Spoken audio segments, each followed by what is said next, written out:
नमस्कार दोस्तों, let's study GS में आप सबका स्वागत है। दोस्तों, हम लोग लूसेंट का पॉलिटी शुरू किए हैं, जिसमें हम लोगों ने 2 लेक्चर ऑलरेडी पहले देख चुके हैं। अगर दोस्तों वीडियो नहीं देखे हैं तो प्लेलिस्ट में जाकर उन दोनों वीडियो को देख लें।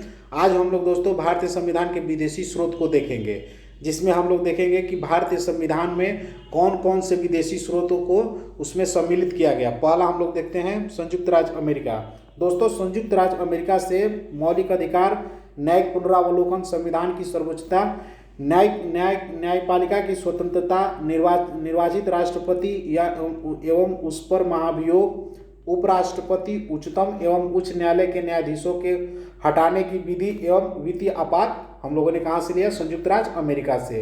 अगला पॉइंट है दोस्तों कि संसदात्मक शासन प्रणाली, एकल नागरिकता एवं विधि निर्माण प्रक्रिया, विधि का शासन, संसदीय विशेषाधिकार, मंत्रिमंडल, परमाधिकार लेख एवं द्विसदनात्मक हम लोगों ने कहाँ से लिया दोस्तों? ब्रिटेन से। अगला है आयरलैंड। आयरलैंड से दोस्तों नीति निर्देशक सिद्धांत, राष्ट्रपति के निर्वाचक मंडल की व्यवस्था, राष्ट्रपति द्वारा राज्यसभा में साहित्य, कला, विज्ञान व समाज सेवा इत्यादि के क्षेत्र में ख्याति प्राप्त व्यक्ति को मनोनयन। चौथा दोस्तों ऑस्ट्रेलिया। ऑस्ट्रेलिया से हम लोगों ने प्रस्तावना की भाषा लिया, समवर्ती सूची का प्रावधान लिया, केंद्र एवं राज्य के बीच संबंध तथा शक्तियों का विभाजन, संसद के दोनों सदनों की संयुक्त बैठक, व्यापार, वाणिज्य और समागम की स्वतंत्रता हम लोगों ने कहाँ से लिया? ऑस्ट्रेलिया से। अगला पॉइंट है दोस्तों जर्मनी। जर्मनी से हम लोगों ने आपातकाल के प्रवर्तन के दौरान राष्ट्रपति की मौलिक अधिकार संबंधी शक्तियाँ लिया। कनाडा। कनाडा से हम लोगों ने दोस्तों संघात्मक विशेषताएं, अवशिष्ट शक्तियाँ केंद्र के पास, राज्यपाल की नियुक्ति विषय प्रक्रिया, संघ एवं राज्य के बीच शक्ति विभाजन एवं सर्वोच्च न्यायालय का परामर्शी न्याय निर्णय हम लोगों ने कहाँ से लिया दोस्तों? कनाडा से। अगला पॉइंट है दोस्तों दक्षिण अफ्रीका। दक्षिण अफ्रीका से हम लोगों ने क्या लिया? संविधान संशोधन की प्रक्रिया का प्रावधान, राज्यसभा के सदस्यों का निर्वाचन। आठवां है दोस्तों रूस। रूस से हम लोगों ने मौलिक कर्तव्य का प्रावधान लिया।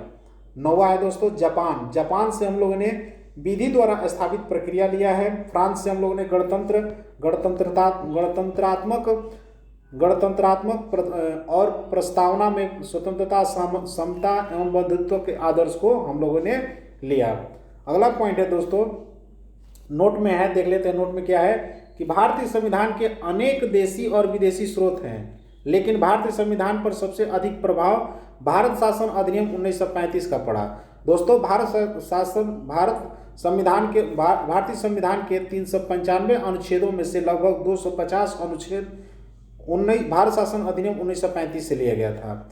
इस अधिनियम से या तो शब्दशः लिया गया या इसमें थोड़ा बहुत परिवर्तन करके इस भारतीय संविधान में सम्मिलित किया गया। अगला पॉइंट, अगला चैप्टर है दोस्तों भारतीय संविधान के अनुच्छेद। इसको देख लेते हैं दोस्तों कि अनुसूची, भारतीय संविधान की अनुसूची जिसमें प्रथम अनुसूची है, इसमें भारतीय संघ के घटक राज्यों एवं संघ शासित क्षेत्रों का उल्लेख किया गया है। दोस्तों वर्तमान में 28 राज्य और 8 केंद्र शासित प्रदेश हैं। संविधान के 69वें संशोधन के द्वारा दिल्ली को राष्ट्रीय राजधानी के क्षेत्र का दर्जा दिया गया था। द्वितीय अनुसूची में दोस्तों देख लेते हैं, इसमें भारतीय राज्य व्यवस्था के विभिन्न पदाधिकारियों, राष्ट्रपति, राज्यपाल, लोकसभा के अध्यक्ष और उपाध्यक्ष, राज्यसभा के सभापति, उपसभापति, विधानसभा के अध्यक्ष, उपाध्यक्ष, विधान परिषद के सभापति एवं उपसभापति, उच्चतम न्यायालय और उच्च न्यायालय के न्यायाधीशों और भारत के नियंत्रक एवं महालेखा परीक्षक इत्यादि को प्राप्त होने वाले वेतन, भत्ते और पेंशन इत्यादि का उल्लेख किया गया है। तीसरी अनुसूची में देख लेते हैं दोस्तों, तो तीसरी अनुसूची इसमें दोस्तों विभिन्न पदाधिकारियों, मंत्री, उच्चतम एवं उच्च न्यायालय के न्यायाधीश द्वारा पद ग्रहण के समय ली जाने वाली शपथ का उल्लेख है।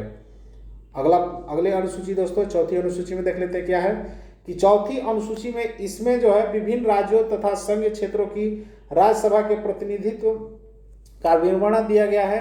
पांचवी अनुसूची, इसमें विभिन्न अनुसूची क्षेत्र और अनुसूचित जनजाति के प्रशासन और नियंत्रण के बारे में उल्लेख है। छठी अनुसूची दोस्तों, इसमें असम, मेघालय, त्रिपुरा और मिजोरम राज्यों के जनजातीय क्षेत्र के प्रशासन के बारे में प्रावधान है। सातवीं अनुसूची, इसमें केंद्र और राज्य के बीच शक्तियों के बंटवारे के बारे में दिया गया दोस्तों, तथा इसी अनुसूची में सरकार द्वारा शुल्क एवं कर लगाने के अधिकारों का उल्लेख है। इसके अंतर्गत 3 सूचियां हैं, संघ सूची, राज्य सूची एवं समवर्ती सूची। दोस्तों संघ सूची में देख लेते हैं तो संघ सूची में दोस्तों कानून बनाने का अधिकार जो है केंद्र के पास होती है। संविधान के लागू होने के समय इसमें 97 विषय थे, लेकिन वर्तमान में इसमें 100 विषय हो गए हैं। संघ सूची के कुछ महत्वपूर्ण विषय हैं: देश की प्रतिरक्षा, विदेशी मामले, युद्ध एवं शांति, रेल, डाक तथा तार, मुद्रा बैंकिंग, परमाणु शक्ति इत्यादि दोस्तों किस में आते हैं? संघ सूची आते हैं, संघ सूची में आते हैं, और इस पर कानून बनाने का अधिकार केंद्र के पास होता है। अगली सूची है राज्य सूची। राज्य सूची दोस्तों, इस सूची में दिए गए विषय पर राज्य सरकार को कानून बनाने का अधिकार है। राष्ट्रीय हित से संबंधित होने पर केंद्र सरकार भी कानून बना सकती है। संविधान के लागू होने के समय में इसके अंतर्गत दोस्तों 66 विषय थे, वर्तमान में घटकर 61 विषय हो गए हैं। राज्य सूची में शामिल कुछ विषय हैं: शांति और व्यवस्था, पुलिस, जेल, स्थानीय शासन, कृषि, जन स्वास्थ्य, राज्य के अंदर होने वाले व्यापार, न्याय विभाग इत्यादि। दोस्तों अगली सूची है समवर्ती सूची। समवर्ती सूची में दोस्तों केंद्र और राज्य दोनों को कानून बनाने का अधिकार होता है। आइए देख लेते हैं। इसके अंतर्गत दिए गए विषयों पर केंद्र और राज्य दोनों को कानून बना सकती है, परंतु कानून के विषय समान होने पर केंद्र सरकार द्वारा बनाया गया कानून ही मान्य होता है। राज्य सरकार द्वारा बनाए गए कानून केंद्र सरकार के कानून बनाने के साथ ही दोस्तों समाप्त हो जाती है। संविधान के लागू होने के समय समवर्ती सूची में दोस्तों 47 विषय थे, वर्तमान में इसमें 52 विषय हैं। कितने विषय हैं? 52 विषय। समवर्ती सूची के कुछ प्रमुख विषय कौन कौन से हैं? दीवानी और फौजदारी, कानून एवं प्रक्रिया, विवाह तथा तलाक, शिक्षा, आर्थिक नियोजन, बिजली, समाचार पत्र, श्रमिक संघ, वन इत्यादि दोस्तों किस में आते हैं? समवर्ती सूची में। अगला है दोस्तों 8वीं अनुसूची। 8वीं अनुसूची में क्या है कि इसमें भारत की 22 भाषाओं का उल्लेख किया गया है। मूल रूप से 8वीं अनुसूची में 14 भाषाएं थी। 1967 में 21वें संविधान संशोधन के द्वारा सिंधी को जोड़ दिया गया। 1992 71वें संविधान संशोधन द्वारा कोंकणी, मणिपुर और नेपाली को जोड़ा गया। 2003 में दोस्तों 92वां संविधान संशोधन के द्वारा मैथिली, संथाली, डोगरी और बोडो को 8वीं अनुसूची में शामिल किया गया। 9वीं अनुसूची दोस्तों, संविधान में यह अनुसूची प्रथम संविधान संशोधन अधिनियम 1951 के द्वारा जोड़ा गया। यानी दोस्तों जैसे ही हमारे संविधान का निर्माण संविधान 1950 में लागू हुआ, उसके ठीक 1 साल बाद दोस्तों 9वीं अनुसूची को संविधान संशोधन द्वारा डाला गया। इसके अंतर्गत राज्य द्वारा संपत्ति के अधिग्रहण की विधियों का उल्लेख किया गया है। इस अनुसूची में सम्मिलित विषय को न्यायालय में चुनौती नहीं दी जा सकती है। वर्तमान में इस सूची में 284 अधिनियम है। अगला पॉइंट है दोस्तों, नोट्स में है, देख लेते हैं कि अब तक यह मान्यता थी कि संविधान की 9वीं अनुसूची में सम्मिलित कानूनों की न्यायिक समीक्षा नहीं की जा सकती है, लेकिन 11 जनवरी 2007 के संविधान पीठ के एक निर्णय द्वारा यह स्थापित किया गया कि 9वीं अनुसूची में सम्मिलित किसी भी कानून को इस आधार पर चुनौती दी जा सकती है कि वह मौलिक अधिकारों का उल्लंघन करता है तथा उच्चतम न्यायालय इस कानून की समीक्षा कर सकता है। अगला है दोस्तों 10वीं अनुसूची। 10वीं अनुसूची में क्या है कि यह संविधान के 52वें संविधान संशोधन द्वारा 1985 में जोड़ा गया था। इसमें दल बदल से संबंधित प्रावधानों का उल्लेख है। अगला पॉइंट है दोस्तों 11वीं अनुसूची। 11वीं अनुसूची, यह अनुसूची संविधान के 73वें संवैधानिक संशोधन द्वारा 1993 में जोड़ा गया। इसमें पंचायती राज संस्थाओं के कार्य करने के लिए 29 विषय प्रदान किए गए। 12वीं अनुसूची दोस्तों, यह अनुसूची संविधान के 74वें संविधान संशोधन के द्वारा 1993 में जोड़ा गया। इसमें शहरी क्षेत्र के स्थानीय स्वशासन संस्थाओं को कार्य करने के लिए 18 विषय प्रदान किए गए थे। तो कितने विषय थे दोस्तों? 18 विषय, जबकि 11वीं अनुसूची में 29 विषय दिए गए थे पंचायती राज संस्थाओं को। अगला पॉइंट है दोस्तों, अगला पॉइंट देख लेते हैं दोस्तों। ये 12 अनुसूची थी जिसको हम लोगों ने देख लिया। अब है अगला पॉइंट है दोस्तों, देशी रियासतों का भारत में विलय। दोस्तों जब हमारा देश आज़ाद हुआ था तो उस समय छोटे छोटे 500 से कुछ जो है रियासतों में बटी थी। जब अंग्रेज जा रहे थे तो इन सबको स्वतंत्र कर दिया। ऐसे में भारत को एकीकृत करने में सरदार वल्लभ भाई पटेल एवं बीपी मेनन की महत्वपूर्ण भूमिका थी। आइए देख लेते हैं। रियासतों को भारत में शामिल करने के लिए सरदार वल्लभ भाई पटेल के नेतृत्व में रियासती मंत्रालय बनाया गया। जूनागढ़ रियासत को जनमत संग्रह के आधार पर भारत में मिला लिया गया। हैदराबाद रियासत को दोस्तों पुलिस कार्रवाइयों के माध्यम से मिला लिया गया था। जम्मू कश्मीर रियासत को विलय पत्र के हस्ताक्षर करके भारत में मिलाया गया था। नोट्स में देख लेते हैं दोस्तों कि देशी रियासतों को भारतीय संघ का अंग बनाने में सरदार वल्लभ भाई पटेल एवं बीपी मेनन की सबसे महत्वपूर्ण भूमिका थी। अगला है पॉइंट दोस्तों, संघ और राज्य क्षेत्र। भारत राज्यों का संघ है जिसमें संप्रति 28 राज्य और 8 केंद्र शासित प्रदेश है। दादर नागर हवेली दमन व दीव के विलय के पश्चात राजधानी इनकी क्या हो गई, दमन हो गई। अनुच्छेद 1 में दोस्तों क्या क्या बातें हैं, तो पहली बात है दोस्तों कि भारत अर्थात इंडिया राज्यों का संघ होगा, ये किसमें वर्णित है, अनुच्छेद 1 में। दूसरा पॉइंट क्या है दोस्तों कि राज्य और उनके राज्य क्षेत्र वे होंगे जो पहले अनुसूची में विनिर्दिष्ट है। तीसरा पॉइंट क्या है दोस्तों कि भारत के राज्य क्षेत्र में अर्जित किए गए अन्य राज्य क्षेत्र समाविष्ट होंगे।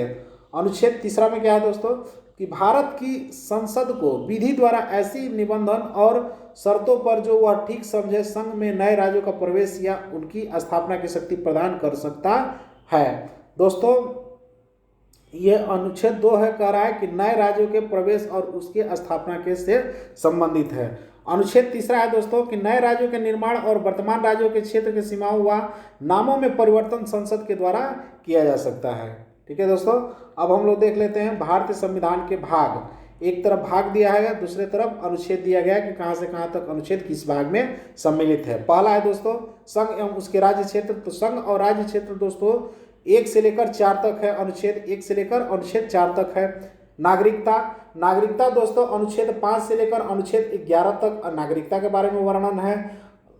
तीसरा है मौलिक अधिकार दोस्तों 12 से लेकर 35 तक है। नीति निर्देशक तत्व 36 से लेकर 51 तक है। मूल कर्तव्य जिसको संविधान संशोधन द्वारा जोड़ा गया 51 का है।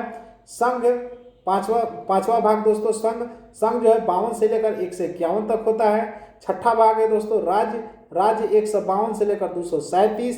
पहली अनुसूची के भाग ख के राज्य को दोस्तों 238 निरस्त कर दिया गया था। 8वां भाग है दोस्तों संघ राज्य क्षेत्र जो कि 239 से लेकर 242 तक है। 9वां है पंचायतें दोस्तों 243 से 243 क से लेकर ड़ तक है। अब देख लेते हैं दोस्तों संविधान संशोधन 73वें द्वारा नगर पालिकाएं जोड़ी थी जो कि 243 त से लेकर 243 यछ तक है। और 74वें संविधान संशोधन द्वारा सहकारी समिति जोड़ी गई 243 यज से यना है। दोस्तों 10वां भाग अनुसूचित और जनजातीय क्षेत्र जो कि 244 से 244 क है। संघ और राज्य के बीच संबंध 245 से लेकर 263 तक है। दोस्तों वित्त संपत्ति संविदाएं और वाद 264 से लेकर 300 क तक है। 13 भाग है दोस्तों भारत के राज्य क्षेत्र के भीतर व्यापार वाणिज्य एवं समागम दोस्तों 301 से लेकर 307 तक है।